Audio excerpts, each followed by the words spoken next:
we love to talk about music on arrow.net, ARROE.net. Let's do it. Let's play it forward. These are real people, real stories, the struggle to play it forward.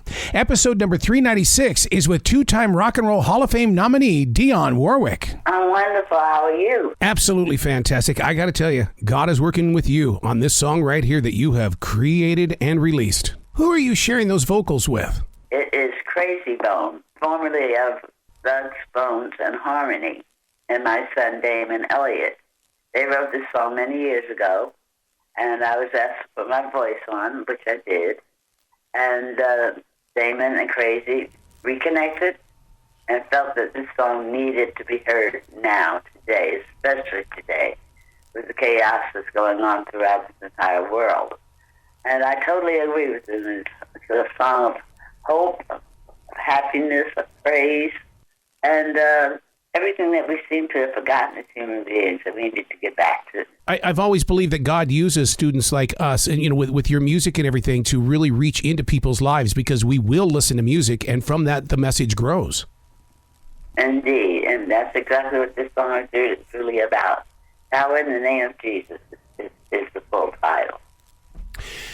When you get this close to people's spirituality, when we need it most, I mean, you're absolutely right. When this song is being released right now, this is a moment that we all need to unite in equal love and equal peace. And a song like this really creates conversation. Totally does. I totally agree with you. And it inspired me to also go back to my roots. Mm-hmm. So I will be recording a new gospel CD very shortly. I was going to ask you about that, because that's the one thing that I love most about you, and I read about so much, is how full your heart is with God's love. And I just wanted to make, just to hear it in your voice if there was going to be any more gospel. Oh, absolutely. That's my first love and will always be my love. The words that everybody can relate to across the board, race, color, religion, creed. It doesn't really matter. These words are very meaningful and inspirational, and those are the kinds of words I love singing and giving to people's ears to hear. A preacher man once told me, he says, the way that God speaks is the way that Dionne Warwick sings. It's a whisper. Oh, my. Oh, wow. I wish that were really true. Thank you. How have you preserved that voice? Is it lots of nice warm water? I mean, you have kept it so pure. I don't do anything. I credit it to the gift that God gave me to share. And I really, truly feel as long as I'm using it the way He intended for me to use it, that I will continue to have it.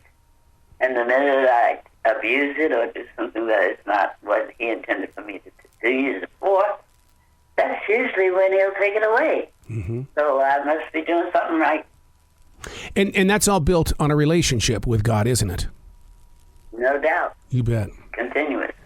Sure, today we could talk about Billboard magazine and the Rock and Roll Hall of Fame, but what I love about talking with you about is the way that you are so open about discussing your relationship with God. I've been brought up knowing God.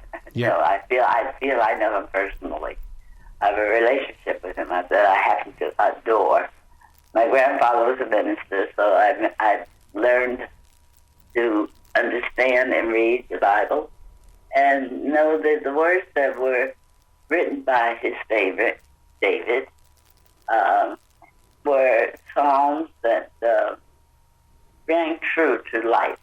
And I think it's something that we all have to start getting back to. Mm-hmm. The Bible is a very, very interesting book. It really, really is. If you take time to read it and try to understand it. It's not the easiest to understand most times, that somewhere along the line, one word or two words within a psalm or Exodus or any of the other chapters of the Bible, you'll find some solace. Yes. And that's what the Bible's about. Is there a favorite story? I love Lassiter. I love the story of Lassiter.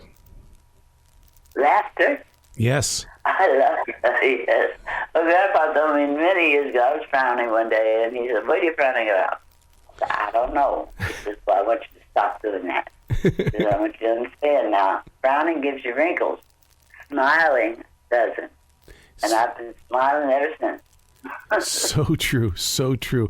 I cannot wait until your gospel album, and I love the way that every generation is embracing your story, your music, and you have been so faithful to not only God, but to the people who have just always cherished your sound. Yes, they're the reason I am. And it's wonderful to know that I'm still being appreciated, which makes my heart feel so very good.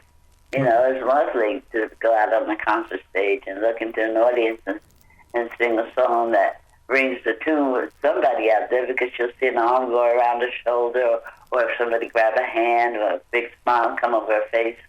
It's lovely to be the smile times of people's lives. I could talk to you all day. Oh, my goodness sakes. You got to come back to this show anytime in the future, Miss Dionne. I will do that. I certainly will. Thank you. Well, you be brilliant today, okay? I'm going to try. Okay? I'll do that just for you.